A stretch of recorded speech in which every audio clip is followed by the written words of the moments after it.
I'm 34, male, and should probably start by saying the wedding was supposed to be in 3 weeks. Keyword being was. So Friday night, my fiancée Brianna was at her bachelorette party. Some fancy cabin rental up at Lake Tahoe. Her sister Tessa planned the whole thing, went all out. Spa treatments, wine tasting, the works. Here's the thing though, I'd paid for most of it. Yeah, I know what you're thinking, guy paying for his fiancée's bachelorette weekend. Weird, right? But the Morgan family doesn't have money, and Tessa kept pushing for this expensive place. Brianna really wanted it, so I figured whatever. Early wedding gift or something. Make her happy. We'd agreed she'd call me that evening to show me around since I basically funded $900 of the $1,200 rental. I'm Damon Fletcher, senior project manager at a construction company. Got a small real estate portfolio on the side. Work hard, make decent money. Nothing crazy, but comfortable. Brianna's a marketing coordinator at some healthcare nonprofit. Does yoga instruction part-time. Always talking about her Instagram wellness thing, but it's like 8,000 followers and makes maybe $50 a month. Anyway, I'm at my Sacramento condo finishing up some project reports when my AirPods start acting weird. I'd let Brianna borrow my jacket earlier in the week, the nice Columbia one. My AirPods Pro were still in the pocket. I always forget to take them out after gym sessions. She must have taken the jacket to Tahoe without realizing they were there. My phone shows they are connected through Find My. The location pin says Lake Tahoe, and I can see the battery level dropping slowly. More importantly, I can hear faint voices, music in the background through the automatic audio sharing. The AirPods think I'm wearing them since they're out of the case, so they're transmitting everything they pick up.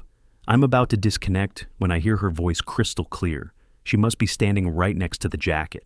God, finally get some peace, Brianna says. That's not how she talks to me. Her friend Jenna, you know the type, loud, always drunk at every party. She cackles. Girl, you're so bad. What? Brianna says. I'm just saying, 3 more weeks and I'm stuck with him for life. Like, forever. My heart drops straight into my stomach. I should disconnect. I know I should, but I can't move. My finger hovers over the settings, but I don't tap it. Another friend chimes in. You're the one who said yes. Yeah, because he's safe, Brianna says. I can literally hear the eye roll. He's got the good job, the nice place. He'll give me the whole suburban package. Kids, minivan, white picket fence. It's exactly what Mom said I should want. Someone stable. Someone else asks, but is it what you want? There's this pause. I'm holding my breath, staring at my phone screen showing the connected AirPods. He's fine, she says finally. Like, he's nice. Kinda boring, super predictable. But that's the whole point, right? I spent my 20s with exciting guys who treated me like garbage.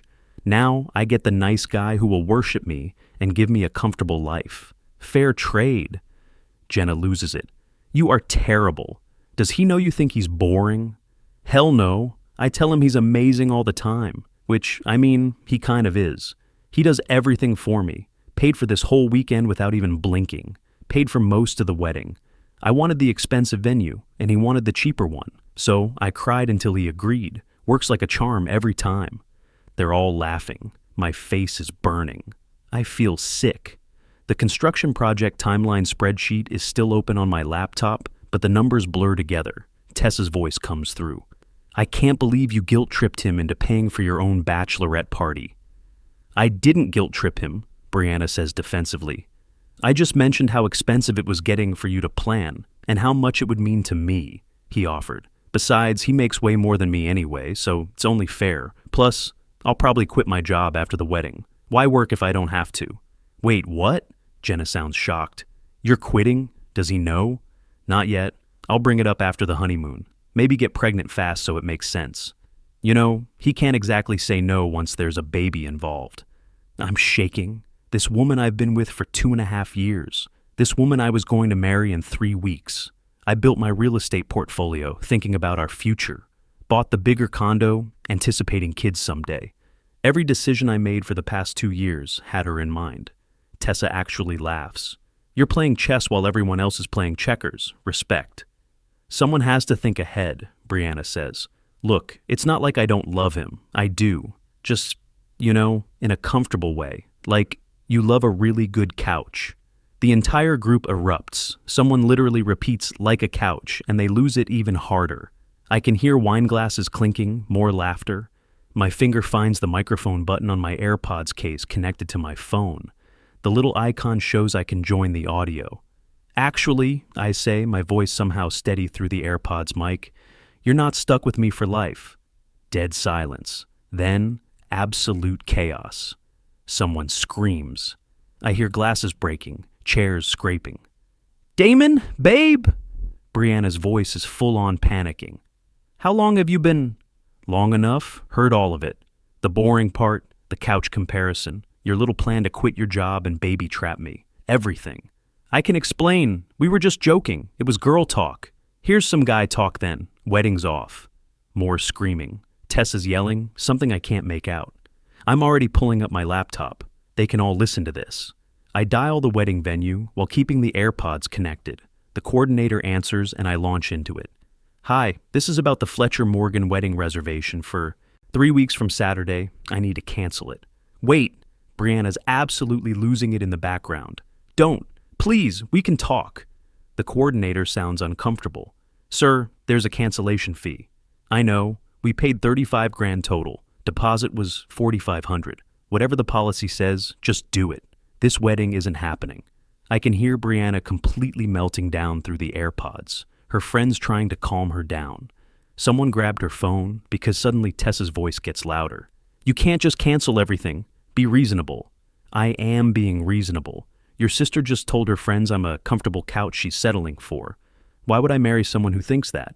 She didn't mean it. She's drunk. I'm already dialing the honeymoon resort. Hi, need to cancel my reservation. Last name Fletcher. I give them the info. Yeah, I know it's non-refundable. Cancel it anyway. That was $4,800. Gone. Don't even care. You're being insane, Tessa shouts through the AirPods. Relationships take work. You don't throw away 2.5 years over one comment. One comment, she called me boring and predictable. Admitted she manipulated me by crying. Said she's only marrying me because I'm safe and have money. Compared loving me to loving furniture. Which part should I overlook exactly? Brianna grabs whatever device they're using back. Her makeup is probably everywhere. I can hear that full ugly crying she does. Baby, please. I love you. I didn't mean any of it. We were being stupid. Please don't do this. You love me like a couch. I don't. I swear I was trying to be funny. It came out wrong. Cool. Calling your parents now. They should probably hear about this. No, please, not my parents. They'll be so upset. Already dialing. My phone's still connected to the AirPods, so the whole Bachelorette party gets to hear this next part. Charles Morgan picks up. Hey Damon, how's my future son-in-law doing? My throat gets tight. Her dad's actually a good guy. This is going to suck, but he deserves to know. Hey Charles, I need to tell you something, and I'm just going to say it straight. The wedding's canceled. I accidentally heard Brianna's Bachelorette party conversation through my AirPods that were in my jacket pocket, and she told her friends she's only marrying me because I'm safe and financially stable, that I'm boring and predictable, that she manipulated me into paying for things by crying, that she's planning to quit her job without telling me and get pregnant quickly, so I can't say no. I already canceled the venue and honeymoon. Silence on the other end that feels like forever. Then, put her on the phone. The look on Brianna's face must be something. She takes whatever call they're using off speaker. I can't hear what her dad's saying, but she's crying harder, keeps saying, Daddy, please, over and over, like she's 12 years old again. Then her mom Janet gets on. I hear her voice faintly through whatever speaker they have going. This is ridiculous. You're humiliating our daughter over girl talk. Your daughter humiliated herself and me. I'm not interested in being someone's backup plan. You're throwing away a wonderful woman because your ego is bruised. I'm protecting myself from marrying someone who sees me as a comfortable appliance. There's a difference. I hang up on them, block Charles's number, block Janet's number, block Brianna's number, block Tessa's number. Then I just sit there in my apartment staring at my laptop screen, where the construction timeline still shows we're 3 days ahead of schedule on the Morrison project. My hands start shaking. 2.5 years. I thought we were building something real. I thought she loved me for me, not for my portfolio statements and steady paycheck. The ring is sitting on my kitchen counter. 8.5 grand. 2 months' salary. She cried when I proposed last Christmas. Happy tears, I thought. Maybe they were just happy she had locked down the comfortable life she wanted. I disconnect the AirPods finally. The silence in my condo is deafening. I text my best friend Cole Martinez. Wedding's off. Long story. Need backup tomorrow if she shows up here. He responds immediately. What the hell happened? Coming over now. Bring beer. 20 minutes later, Cole's at my door with a 12-pack and this look on his face like someone died. Dude, what happened? You were picking up your tux next week. I tell him everything. The AirPods, the conversation, the couch comment, the manipulation admission, the baby trap plan, everything. He sits there drinking beer and shaking his head. Jesus Christ, man. She really said you were like a couch? Comfortable couch. That's how she loves me, like furniture. That's fucked up. I mean, that's really fucked up. Cole's been my best friend since high school. He was supposed to be my best man. Guys never sugarcoated anything for me, and he's not starting now. You know what the worst part is? I say. I would have done it. I would have supported her quitting if she'd just talked to me instead of planning to manipulate me into it. With a baby. With a baby. I finish my beer. Can you imagine? Married, she quits, gets pregnant immediately, then I'm stuck supporting someone who thinks I'm boring for the next 18 years minimum. Longer if you had multiple kids. Don't even say that. But I think about it anyway. How many kids would she have wanted? How long would it have taken me to figure out she was using me? Would I have ever figured it out? Or would I have just accepted being the boring husband who works hard so his wife can do yoga and post Instagram stories? Cole grabs another beer. For what it's worth, you did the right thing. Brutal as hell, but right. Feels like shit, though. Yeah, it's supposed to. You loved her, thought you were going to marry her. That doesn't just disappear because you found out she was playing you. We sit in silence for a while. I keep thinking about little things that make sense now. How she always got emotional when money came up. How she'd cry if I suggested cheaper alternatives for anything wedding related. How she'd started talking about wanting kids soon after we got engaged, but never before that. The signs were there, I say. I just ignored them. Because you loved her.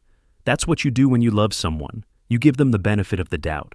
Even when they don't deserve it. Especially when they don't deserve it. My phone keeps buzzing. Unknown numbers. I ignore them all. Then Cole's phone starts ringing. It's Tessa, he says, looking at the screen. Don't answer it. Yeah, no shit. He declines the call, then blocks the number. She's probably trying to do damage control. Get you to take Brianna back. Not happening? Good. You deserve someone who's excited about you, not someone settling for you. That hits different. Someone excited about me. When was the last time Brianna seemed excited about anything I did? She was happy when I paid for things, sure. Happy when I agreed to her expensive choices. But excited about me as a person? I can't remember. I'm going to get so much shit for this, I say. Her family, her friends, probably half our mutual friends. Let them. Anyone who thinks you should marry someone who talks about you like that isn't really your friend anyway. Cole crashes on my couch that night. I don't sleep much. Keep thinking about the Lake Tahoe cabin, wondering if they're still partying, or if the whole weekend got ruined. Part of me feels bad about that. The next morning, someone's pounding on my door like the police are here. I already know it's her. Cole's making coffee, looking like he slept about as well as I did. Want me to get it? Nah, this is going to happen eventually. I open the door, and there she is. Still in yesterday's clothes from the party. Makeup absolutely destroyed, hair a mess. Tessa's behind her looking pissed off at the world. We need to talk. No, we really don't.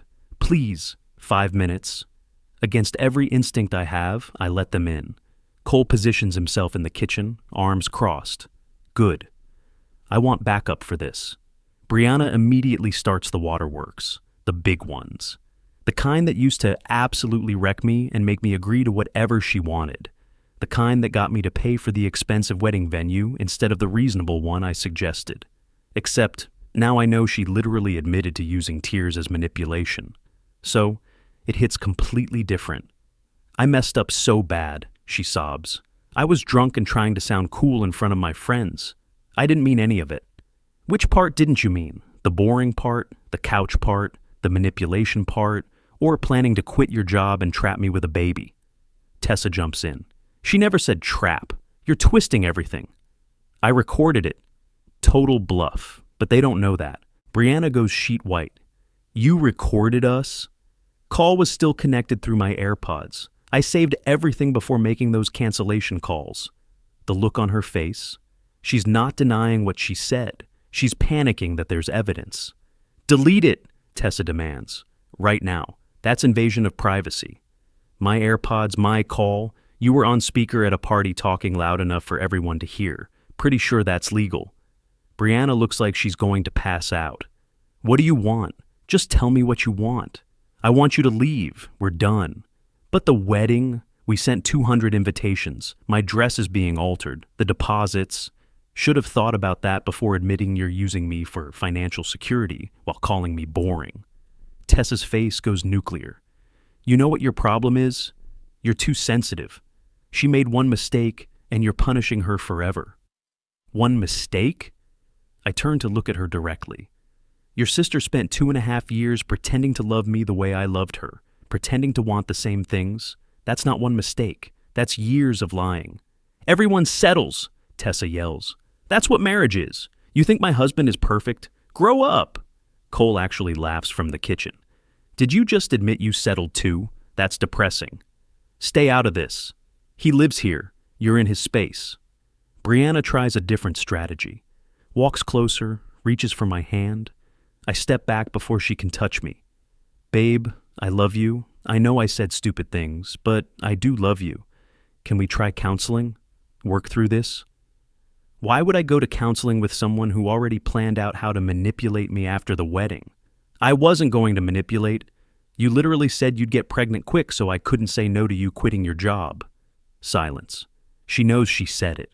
We both heard it. There's no walking that back. Please, she whispers.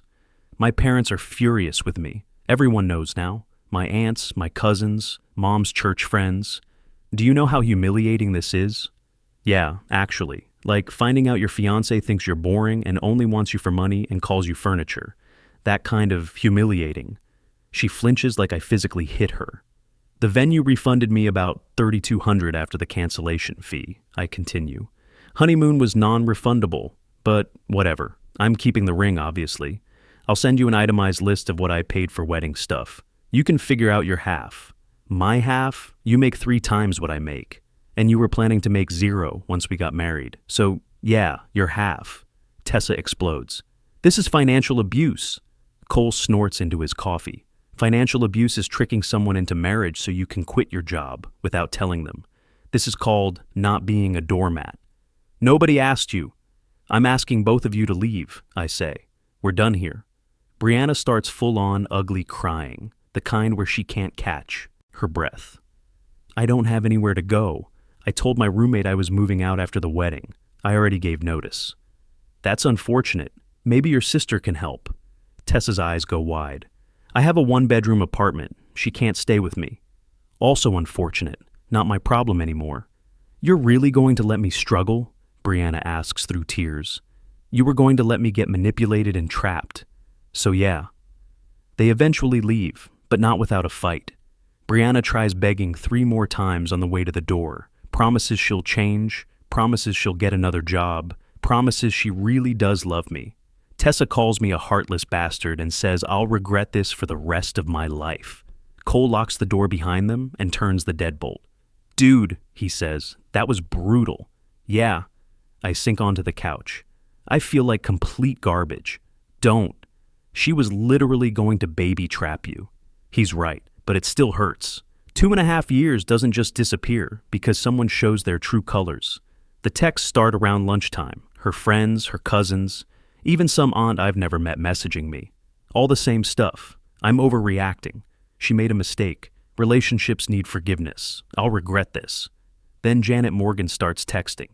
You'll never find anyone as good as my daughter. She was too good for you anyway. God will punish you for breaking her heart. When you're old and alone, you'll remember this day. I block the number, but then afternoon rolls around and I get a text from one of my groomsmen. The guys are meeting up at Murphy's pub. You should come. I go. Why not? 6 guys from the wedding party, all looking at me like I'm either crazy or a hero. They can't decide which. Bro, my college roommate says, we heard what happened. That's intense. Yeah. He leans in closer. Okay, real talk. We all kind of thought she was high maintenance. Didn't want to say anything because you seemed happy. She cried when I suggested a cheaper venue, I admit. Cried about the honeymoon resort. Cried about her bachelorette budget every single time I tried to save money. And you paid for everything? Someone asks. Most of it. Her family's broke. I didn't mind helping. Or thought I didn't. Now I'm realizing she just knew which buttons to push. My college roommate shakes his head. Dude, I'm sorry, but yeah, we could all kind of see it. You're the nice guy with the good job and the real estate investments, and she knew exactly what she was doing. The bartender brings another round. One of the guys raises his glass. To dodging bullets. We all drink to that. Feels weird celebrating my engagement ending, but also feels like this massive weight has been lifted off my chest. Later that night, alone in my apartment, I finally let myself actually cry. Not angry crying, just sad. Mourning what I thought we had. Cole knocks around midnight, hands me another beer, doesn't say anything, just sits there on my couch. Sometimes that's all you need. The week after is absolutely unhinged. If anyone thinks calling off a wedding is the hard part, let me tell you about what comes after. Monday morning, Janet Morgan shows up at my office, my actual workplace. How she got past security, I have no idea. But there she is in the lobby, losing her mind. I need to speak with him right now, she's telling our receptionist. It's an emergency. The receptionist pages me. I come down, and there's my almost mother-in-law dressed like she's going to court or a funeral. We need to talk. No, you need to leave. I'm not leaving until you agree to see a counselor with my daughter. People are staring. This is a professional construction office with actual clients. This is literally the last thing I need. I'm calling security. Don't you dare, after everything my family has done for you. I actually laugh, can't help it. Everything your family did for me, I paid for your daughter's entire life for 2.5 years, covered 90% of wedding costs, paid for her bachelorette party where she trashed me to her friends. What exactly did your family do for me? Her face goes purple. We gave you our daughter. We welcomed you into our family. Your daughter called me boring and admitted she was using me for money. I'm good without that gift. Security shows up. 2 guys I see every morning in the elevator. They look super uncomfortable. Sir, problem here? This woman needs to leave. She's not an employee or a client. Janet starts crying. Loud, dramatic crying, just like her daughter. He's abandoning my baby. She's devastated. Someone needs to make him see reason. Ma'am, you gotta go, security says gently. She points at me like I killed someone. You'll regret this. When you're alone and miserable, remember you had a good woman. They escort her out. My boss saw everything from the second floor, calls me up to his office. You okay down there? I explain briefly. Wedding called off. Ex's family not handling it well. Sorry for the disruption. He waves it off. Don't apologize. My son went through something similar. Woman wanted his trust fund more than him. Be grateful you found out before signing papers. Helps to hear that from someone older. Still mortified it happened at work though. Wednesday I get home from the gym and Brianna is sitting outside my building, just sitting on the concrete steps like some kind of homeless person. How long have you been here? Since lunch. It's 7 p.m. now. You've been sitting here for like 6 hours? I needed to see you. You blocked me everywhere. Yeah, on purpose. She stands up. Looks terrible, like she hasn't slept or showered in days. Part of me feels bad. The other part remembers comfortable couch. I quit my job, she says. What? Why? Gave my notice yesterday. I figured if we could still make this work, and I really do want to be a stay-at-home mom eventually, so... Are you out of your mind? We're not... Getting married. Why would you quit your job? Because you need to see I'm serious. I'm willing to change everything for you. By making yourself financially dependent on me, that's supposed to make me want to get back together? Tears start. I don't know what else to do. I love you. What do you want from me? I want you to leave me alone. That's literally it. I can't lose you. You're everything. I'm a boring, predictable couch, remember? She flinches like I slapped her. I was drunk and stupid and trying to sound cool. Drunk words, sober thoughts. You said what you really believe. That's not fair. You know what's not fair? Planning to trap me with a baby. That's not fair. She's full-on sobbing now. A neighbor walks by, gives us both a look. Great. Now I look like the bad guy making some woman cry outside my own building. Please, she begs, one more chance. I'll prove I love you for real. You can't prove something that isn't true. You love what I provide. That's different. I go inside, lock the door. She sits out there for another hour before finally leaving. Thursday brings the best one yet. I get a call from a lawyer's office. Apparently, Brianna is exploring legal options for financial compensation for expenses related to the canceled wedding. I call my cousin's husband, who's an attorney. He listens to everything, then actually laughs. She has no case whatsoever. You paid voluntarily. No court will make you reimburse her for a wedding that didn't happen because she admitted to financial manipulation. That's what I figured, but I'm glad to hear it confirmed. Look, if she files anything, call me, but she won't. Her lawyer will tell her she's wasting money. Sure enough, Monday, I get an email from her lawyer. After reviewing the circumstances, my client has decided not to pursue legal action. Translation: no case, stop wasting my time. 2 weeks later, what would have been my wedding day comes and goes. I take the day off work. Cole and a few of the groomsmen show up mid-morning. We were supposed to be getting ready for your wedding right now, one says, so we're doing something else instead. They'd rented a boat on Folsom Lake. Nothing fancy, just a day cruise. We fish, drink beer, don't mention weddings. It's perfect. Around what would have been ceremony time, my phone rings. Unknown number. Hello? You really went through with it, Brianna's voice, hollow and defeated. I kept thinking you'd change your mind. I'm not changing my mind. I'm outside the venue. There's another wedding happening. I watched them set up. It should have been us. My chest gets tight. Why are you doing this to yourself? Because you need to understand what you took from me. I should be getting married right now. Instead, I'm unemployed, living with my parents, and everyone thinks I'm a gold digger. You admitted to being one. I didn't make you say those things. It was one conversation, one drunken night. How does that erase 2.5 years? It wasn't one conversation. It was you finally being honest about what you really think. She's crying. I need money. I quit my job like an idiot. My parents can't support me forever. Get another job. Schools don't hire mid-year. My old nonprofit filled my position. Not my problem. Please, just a few months help until I get back on my feet.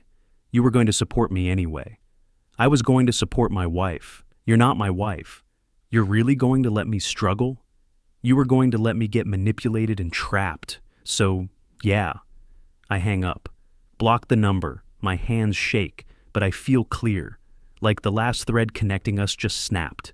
The rest of the day is good. We catch fish, tell stories, laugh about stupid stuff. Nobody mentions weddings or what might have been. I'm okay. Better than okay most days. Got a therapist, talked about people-pleasing and ignoring red flags. Apartment feels like mine now. Life's different, but honestly, I think it's better.